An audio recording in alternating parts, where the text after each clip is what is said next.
अस्सलाम वालेकुम दोस्तों, कैसे हो आप लोग। जिस तरह से दोस्तों आप लोगों को इस बात का इल्म है कि हम लोग 9th क्लास की फिजिक्स के चैप्टर नंबर 2 के तमाम लेक्चर्स अपलोड कर चुके हैं। तो दोस्तों आज की इस वीडियो में हम लोगों ने चैप्टर नंबर 2 के नोट्स बनाने हैं, यानी उन पॉइंट्स को हम लोगों ने लिखना है जो कि एग्जाम के हवाले से बहुत अहम है। स्मार्ट सिलेबस के बिल्कुल मुताबिक हम लोग उन पॉइंट्स को नोट करेंगे ताकि आप लोग जो जब एग्जाम आए तो उन पॉइंट्स को आप लोग अच्छे से देखकर स्मार्ट से अपनी तैयारी करके थोड़े ही समय में आप लोग एग्जाम में बैठो और आप लोग वहां से मैक्सिमम नंबर ले सको। तो ये है हमारा ऑब्जेक्टिव ये नोट्स बनाने का। तो वीडियो थोड़ा सा लंबा हो जाएगा, लेकिन आप लोगों ने इसके लिए परेशान नहीं होना। आप लोग एक जो है वो अपना दस्ता ले लो, यानी आप लोग कॉपी ले लो, नोटबुक ले लो और साथ आप लोग एक पेन ले लो। हम आज की वीडियो में कुछ लिखने वाले हैं। तो दोस्तों आज की वीडियो में हम लोग लिखने वाले हैं नोट्स चैप्टर नंबर 2 के।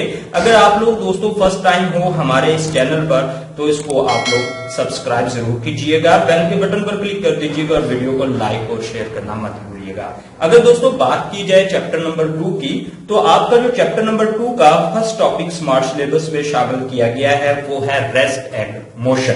तो यहां से जो इंपॉर्टेंट पॉइंट है, यानी जो क्वेश्चन बनता है एग्जाम के हवाले से, वो है रेस्ट और मोशन में फर्क। रेस्ट और मोशन में फर्क। तो दोस्तों ये एग्जाम में अक्सर 2 नंबर का क्वेश्चन पूछा जाता है तमाम बोर्ड्स के। तो आप लोगों ने इस क्वेश्चन को कैसे अटेम्प्ट करना है, यानी आप लोगों ने क्वेश्चन की आईडी लिखने के बाद रेस्ट और मोशन में फर्क की हेडिंग दे देनी है। उसके बाद आप लोगों ने लिखना है रेस्ट। तो वीडियो थोड़ा सा लंबा हो जाएगा दोस्तों, आप लोगों ने परेशान नहीं होना। कॉपी पेंसिल लेकर आप लोग इस तरह से अपने नोट्स जो है वो तैयार करना शुरू कर दो।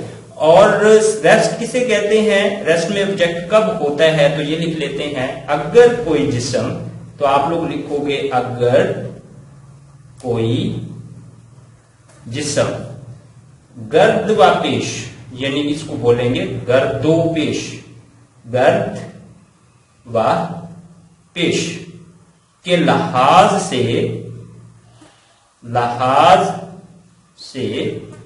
अपनी पोजीशन तब्दील ना करे तो वो रेस्ट में होता है। अब दोस्तों देख लो, गर्दोपेश इसका मतलब ये है कि आपके इर्द गिर्द जितनी भी चीजें हैं, यानी जहां पे आप लोग बैठे हुए हो, आपके गिर्द जो है वो, अगर कमरे में बैठे हो तो दीवारें हो सकती हैं, उसके बाद बुक्स हो सकती हैं, उसके बाद चेयर हो सकती हैं, डेस्क हो सकते हैं। अगर तो आप लोग उन तमाम चीजों के लिहाज से अपनी पोजीशन तब्दील नहीं कर रहे, यानी एक ही जगह पर रुके हुए हो, तो फिर आप लोग इसमें हो, रेस्ट में हो। अब दोस्तों हम लोग मोशन के बारे में लिख लेते हैं कि अगर कोई जिस्म गर्द व पेश, इसको पढ़ेंगे गर्दोपेश के लिहाज से अपनी पोजीशन तब्दील करे तो वो मोशन में होता है। यानी अगर आप लोग कहीं पे भी हो, आप लोग गाड़ी में बैठे हो या आप लोग जो है किसी रोड पे हो और आप लोग वहां पे जितनी भी चीजें हैं उनके लिहाज से आप लोग मसलसल जगह तब्दील कर रहे हो या अपनी पोजीशन तब्दील कर रहे हो, तो फिर आप किसमें होते हो, मोशन में होते हो। तो ऐसे लिखोगे, आपको एग्जाम में 2 में से 2 नंबर मिल जाएंगे। उसके बाद दोस्तों नेक्स्ट जो स्मार्ट सिलेबस में टॉपिक है वो है स्केलर एंड वेक्टर। तो यहां से अक्सर पेपर में क्वेश्चन आता है स्केलर्स और वेक्टर्स में फर्क। बहुत इंपॉर्टेंट क्वेश्चन है बच्चों, अक्सर पेपर में आता है। तो इसके जवाब में आपने लिखना है स्केलर्स और इस तरफ आप लिखोगे वेक्टर्स। तो यहां पे बच्चों आप लोग लिखोगे कि ऐसी तबाई मकदारें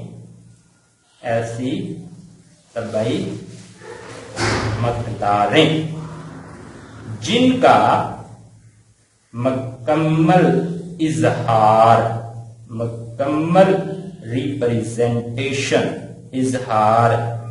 अददी कीमत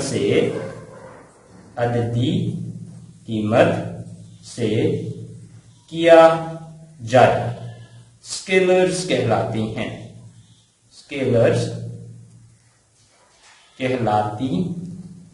या किया जाता है स्केलर्स कहलाती हैं। ये थोड़ा सा बेहतर नोट हो जाता है, किया जाता है तो क्या कहलाती हैं? स्केलर्स।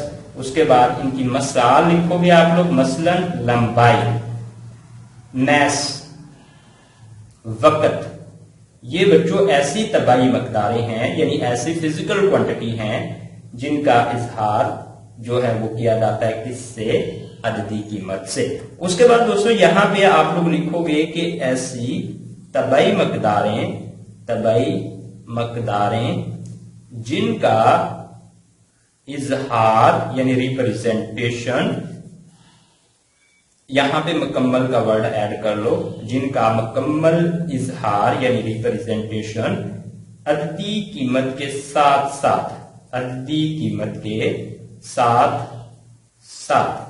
सिम्मत से भी हो, तो उन मकदारों को वेक्टर्स कहते हैं। अब दोस्तों ये हैं कौन कौन सी वेक्टर्स? मसाल में हम लोग लिखेंगे फोर्स जो है यानी फोर्स, ये एक वेक्टर मकदार है। टार्क वेक्टर मकदार है। मोमेंटम, ये भी बच्चों अक्सर पेपर में आता है। अगर आप लोग ऐसे लिखते हो तो एग्जाम में 2 क्वेश्चन आप लोगों को मिल जाएंगे। उसके बाद दोस्तों नेक्स्ट जो इंपॉर्टेंट क्वेश्चन है एग्जाम के हवाले से वो आता है टर्म एसोसिएटेड विद मोशन। आपके सिलेबस में शामिल की गई हैं, यानी मोशन से मतलब का इस्तिलाहात। और यहां से क्वेश्चन आपके लिए बनता है पेपर के हवाले से, वो बनता है पोजीशन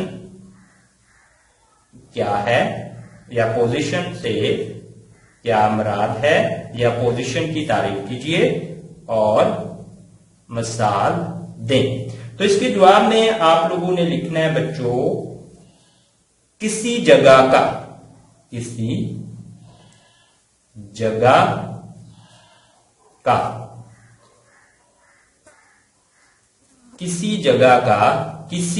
मखसूस मुकाम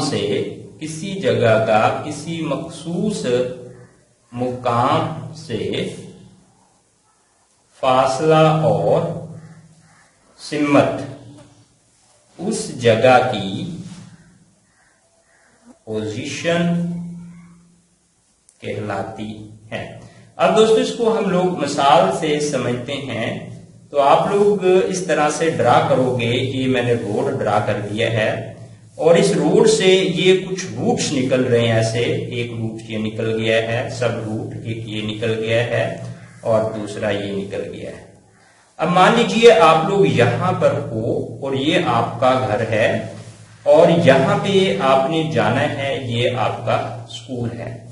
ठीक है, तो अगर आपसे कोई आपके घर से स्कूल की पोजीशन पूछे तो आप लोग कहोगे किसी जगह का। इसका मतलब ये है कि स्कूल का किसी मखसूस मुकाम से यानी आपके घर से फासला और सिम्मत क्या कहलाएगी?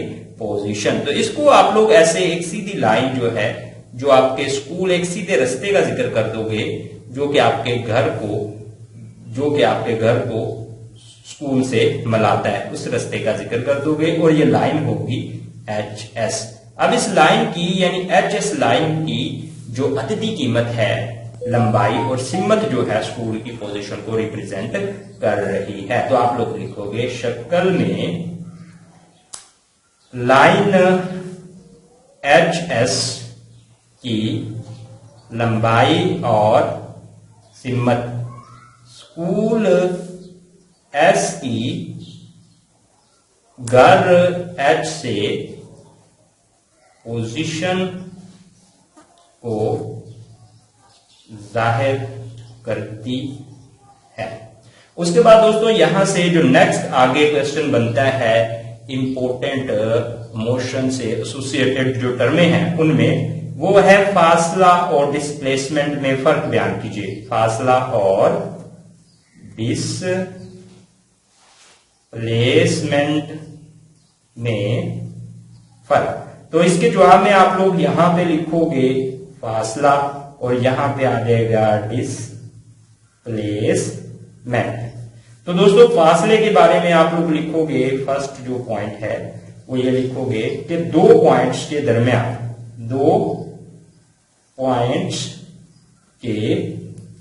दरमियान रास्ता की लंबाई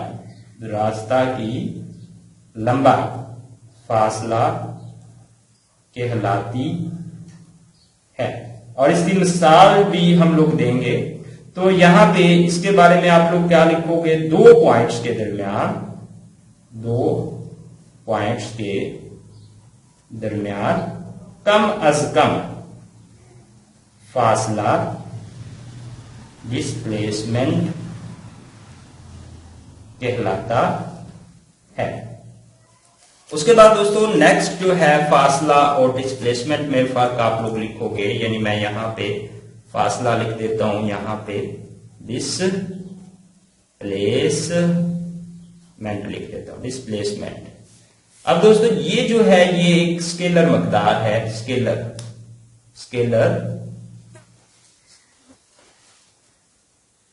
मकदार है, और ये जो है ये एक वेक्टर मकदार है, यानी डिस्प्लेसमेंट एक वेक्टर मकदार है। उसके बाद दोस्तों यहां पे डायग्राम से हम लोग इसको समझते हैं। मान लीजिए ये है आप लोगों का घर और यहां पे आप लोगों का है स्कूल। आपके घर से रास्ता निकलता है ऐसे होके ये ऐसे आप लोग हर रोज जा रहे हो घर से स्कूल में, ये रास्ते से होके यहाँ पे ये आपका मेन गेट है, ठीक है। तो एक पॉइंट ये वाला है आपका घर है और दूसरा पॉइंट ये वाला है आपका स्कूल है। तो इन दोनों पॉइंट्स के दरमियान जो ये रास्ता बन रहा है, ये वाला रास्ता जो बन रहा है, इसकी जो लंबाई होगी वो दोस्तों क्या कहलाएगी, वो कहलाएगी फासला। और इसको आप लोग मालूम कर सकते हो, कैसे कर सकते हो। मान लीजिए आप लोग जो है घर से निकलते समय आप लोगों ने नलकी का धागा लिया और उसको आपने पत्थर बांध के अपने घर ही फेंक दिया, और जहां जहां से आप लोग गुजर रहे हो, मान लीजिए ये मार्कर जो है आपको येलो रंग की ये नलकी का धागा है, तो वहां से ये धागा ऐसे गुजरता जाएगा। जब आप लोग अपने स्कूल में पहुंच जाओगे तो इस धागे को इकट्ठा करके आप लोग इसकी लंबाई फाइंड कर लोगे, तो ये दो पॉइंट्स के दरमियान रास्ता की लंबाई आ जाएगी और जो कि फासला की नुमाइंदगी करेगी, और ये एक स्केलर मकदार होगी। आप लोग इसको जो है अद्दी कीमत से रिप्रेजेंट करोगे, यानी ये जो है हो सकता है 5 मीटर आ जाए, यानी फासला जो है वो हो सकता है आपके स्कूल से घर का 5 मीटर आ जाए। उसके बाद ये डिस्प्लेसमेंट कैसे है, मान लो ये आपका घर है, यहाँ पे ये स्कूल है, और आपके घर से जो स्कूल को रास्ता लगता है वो कुछ ऐसा ही है, ये ऐसे करके आप लोग ऐसे जाते हो। उसके बाद यहाँ पे ये जो है ये तो रास्ता जो है ये दो पॉइंट्स के दरमियान जो है लंबाई है ये, और इसको हम लोग फासला बोलेंगे। लेकिन दो पॉइंट्स के दरमियान कम से कम जो है वो कैसे होगा, यानी आप लोग जो है ये जो भी आप धागा लेके गए थे नलकी का और स्कूल में ले जाके आप लोग छत पे चढ़ के और घर की छत से बिल्कुल सीधा आप लोग धागा खींचोगे, तो वो क्या आ जाएगी, वो दो पॉइंट्स के दरमियान कम से कम लंबाई आ जाएगी। और ये जो एरो का निशान है दो पॉइंट्स के दरमियान कम से कम लंबाई है, और ये यहाँ पे जो है रिप्रेजेंट करेगा डिस्प्लेसमेंट को। तो अगर दोस्तों आप लोग ऐसे लिखोगे तो 4 नंबर का भी ये क्वेश्चन आ जाता है पेपर में, और ये क्वेश्चन जो है 2 नंबर का भी आता है। तो आप लोगों को 4 में से 4 नंबर मिल जाएंगे और 2 में से 2 नंबर भी मिल जाएंगे। उसके बाद दोस्तों नेक्स्ट जो क्वेश्चन एग्जाम में पूछा जाता है वो है स्पीड और वेलोसिटी में फर्क। स्पीड और वेलोसिटी में फर्क। अब इसमें भी आप लोगों ने ऐसे लिखना है, स्पीड के बारे में लिखना है अपने यहाँ पे, और यहाँ पे आप लोगों ने किसके बारे में लिखना है, वेलोसिटी के बारे में। दोस्तों हम लोग नोट्स तैयार कर रहे हैं, हर चैप्टर के हम लोग ऐसे ही करेंगे। अगर आप लोगों ने हमारे चैनल को सब्सक्राइब नहीं किया, सब्सक्राइब जरूर कर लीजिएगा। किसी जिस्म का इकाई वक्त में, किसी जिस्म का इकाई वक्त में तय करदा फासला, तय करदा फासला स्पीड कहलाता है, कहलाता है। इसके बाद वेलोसिटी के बारे में आप लोग लिखोगे, किसी जिस्म का इकाई वक्त में तय करदा डिस्प्लेसमेंट, तय करदा डिस्प्लेसमेंट वेलोसिटी कहलाता है। तो यहां पे देखो दोस्तों, यानी आप लोग घर से निकले, आपने गाड़ी पकड़ी या मोटरसाइकिल पकड़ा या आप लोग पैदल निकले, तो जब आप लोग घर से निकले तो मान लो यहां पे आपने घड़ी में टाइम देखा तो वो हो चुका था 8:15 और 30 आप लोग यहां से गाड़ी में बैठे हो, तो ये आप लोग गए हो, यहां से ये गए हो, आप लोग ये गए हो, ये गए हो, और यहां से होके आप लोग यहां पे ये ऐसे पहुंच चुके। मान लीजिए आपने घड़ी में जाके स्कूल में टाइम देखा, वो हो गया 8:15 और 35। अब सोचो यहां पे कि आपको घर से स्कूल पहुंचते वक्त कितना टाइम लगा, यानी घर से स्कूल में पहुंचे जब आप लोग तो कितना टाइम लगा। तो यहां पे दोस्तों आप लोग देखोगे तो 5 सेकंड लगे आप लोगों को, तो इकाई वक्त कितना है, 5 सेकंड। ठीक है, अब ये देखो आपका जो फासला कितना था, 5 मीटर, और टाइम जो लगा स्कूल पहुंचने में 5 सेकंड। तो आप लोग अपनी गाड़ी की या अपने स्कूल पहुंचने की स्पीड जो है वो फाइंड कर सकते हो, और स्पीड फाइंड करने का फार्मूला होता है स्पीड इज इक्वल टू फासला अपॉन वक्त। अब देखो फासला जो है वो है 5 मीटर, और जो आपको वक्त लगा है वो देखो वो कितना है दोस्तों, वो भी है 5 सेकंड। 5 को 5 से मल्टीप्लाई करोगे 1 मीटर फी सेकंड, यानी आप लोगों ने 1 सेकंड में 1 मीटर फासला तय किया।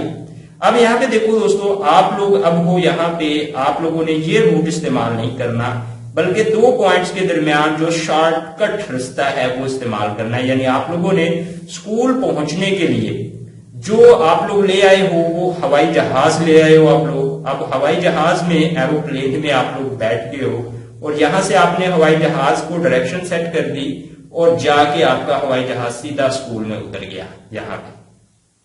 तो ये मान लीजिए लेंथ जो थी, ये आपने जो डिस्प्लेसमेंट था ये 2 मीटर हो गया। ठीक है, और जो आपको स्कूल पहुंचने में टाइम लगा वो दोस्तों यहां पे आ गया 1 सेकंड।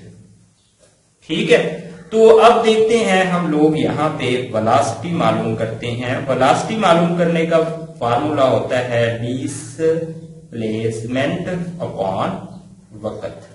तो यहां पे देखो दोस्तों, वक्त तो हमको लगा है, मान ले 2 सेकंड लगते हैं या 1 सेकंड लगता है तो 1 लिख लोगे, और यहाँ पे जो डिस्प्लेसमेंट हमने तय किया 2 मीटर, तो लिहाजा 2 मीटर फी सेकंड, तो हमारी क्या थी, वेलोसिटी थी। उसके बाद दोस्तों यहाँ पे एक बात और है जो कि अहम है, वो ये है कि जो वेलोसिटी है, ये स्पीड और वेलोसिटी के बारे में, अब स्पीड और वेलोसिटी के बारे में हम लोग एक और अहम पॉइंट यहाँ पे लिखेंगे कि स्पीड जो है वो बच्चों एक स्केलर मकदार होती है, स्केलर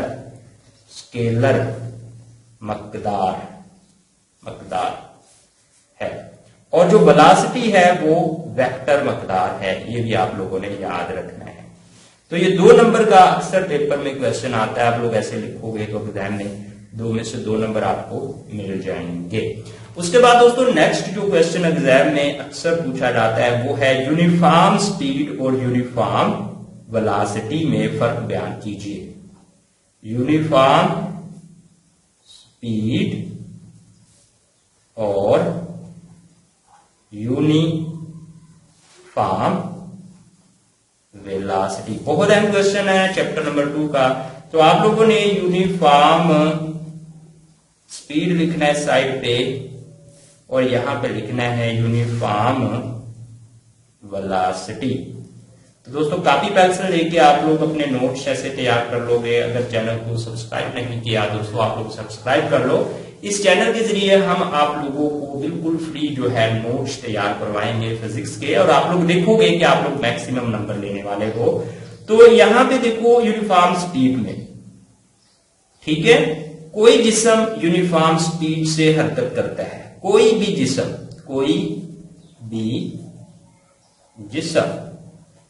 यूनिफॉर्म स्पीड से हरकत कर सकता है अगर वक्त के मसावी वक्फों में मसावी फासला तय करे। हुआ ये वक्फे कितने ही छोटे क्यों ना हो या कितने ही मुख्तसर क्यों ना हो, ठीक है। यानी कोई भी जिस्म यूनिफॉर्म स्पीड से हरकत कर सकता है। कब कर सकता है? अगर वक्त के मसावी वक्फों में, यानी यहां पे ये बात बहुत अहम है कि वक्त के मसावी वक्फों में मसावी फासला तय करे। वक्त के मसावी वक्फों में मसावी फासला तय करे तो वो किस पे होता है? यूनिफॉर्म स्पीड में होता है। उसके बाद कोई भी जिस्म यूनिफॉर्म वेलोसिटी से हरकत कर सकता है अगर वो वक्त के मसावी वक्फों में मसावी फासला तय, फासले की जगह पे यहां पर आप लोग लिखोगे मसावी डिस्प्लेसमेंट तय करे, ठीक है। ख्वा ये वक्फे या वक्त के वक्फे कितने ही मुख्तसर क्यों ना हो,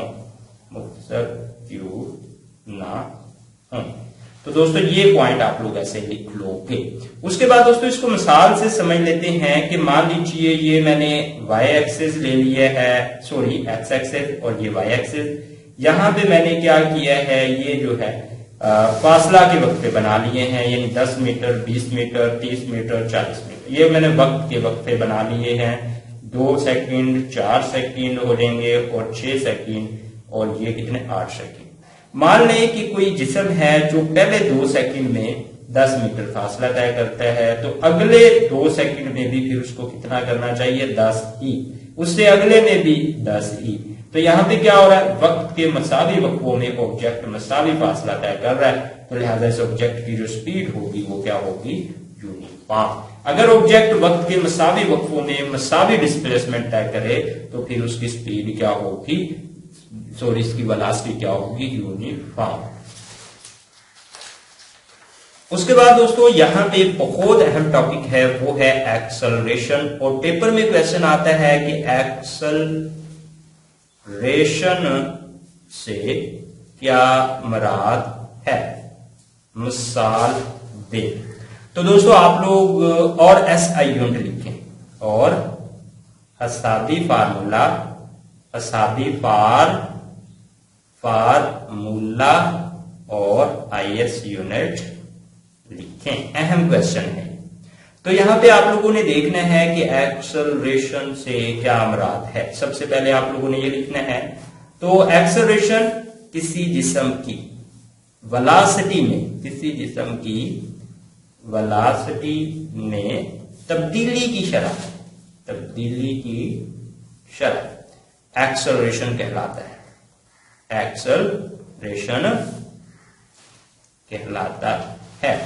तो मान लो ये एक ऑब्जेक्ट था, पहले देखो यहाँ पे ये एक ऑब्जेक्ट है, पहले ये ऐसे हरकत कर रहा था, लेकिन कुछ वक्त गुजरने के बाद इसकी हरकत और तेज हो गई। तो पहले ये इनिशियल वेलोसिटी vi 15 मीटर फी सेकंड से कर रहा था, और कुछ वक्त गुजरने के बाद इसकी वेलोसिटी क्या हो गई है, 30 मीटर फी सेकंड।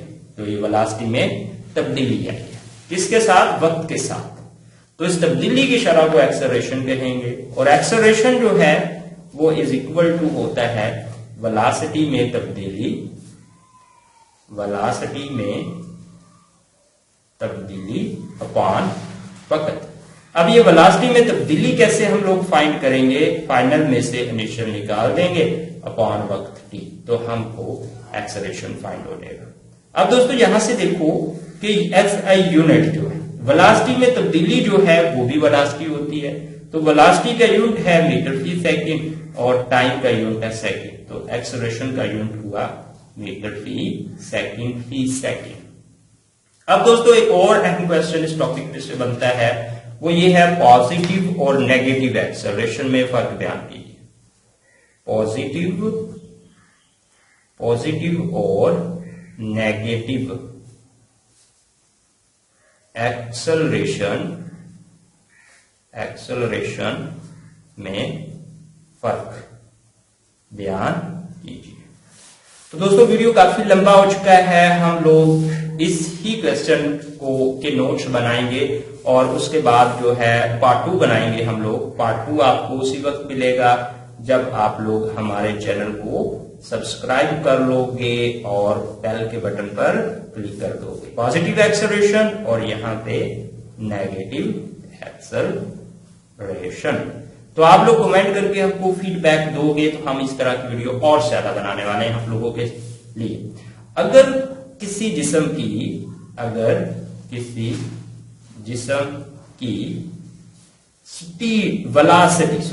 वेलोसिटी, अगर किसी जिस्म की वेलोसिटी वक्त के साथ, ठीक है, ज्यादा हो, यानी वक्त के साथ साथ क्या हो, ज्यादा हो, वेलोसिटी बढ़ रही हो वक्त के साथ साथ, तो पैदा होने वाला एक्सेलरेशन पॉजिटिव एक्सेलरेशन कहलाता है। यानी अगर किसी जिस्म की वेलोसिटी बढ़ रही हो, वक्त के लिहाज से बढ़ रही हो, तो जो एक्सेलरेशन होगा वो क्या होगा, पॉजिटिव होगा। उसके बाद दूसरा पॉइंट, एक्सेलरेशन की सिम्मत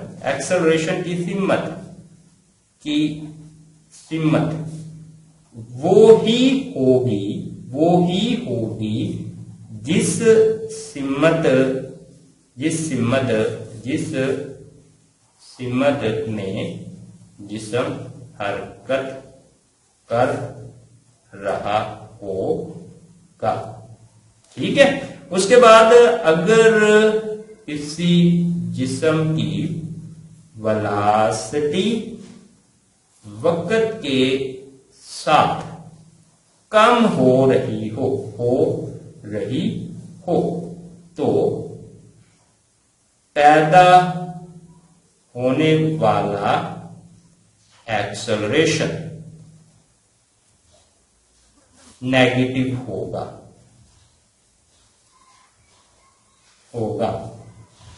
ठीक है। और सिम्मत के बारे में, और एक्सेलरेशन की सिम्मत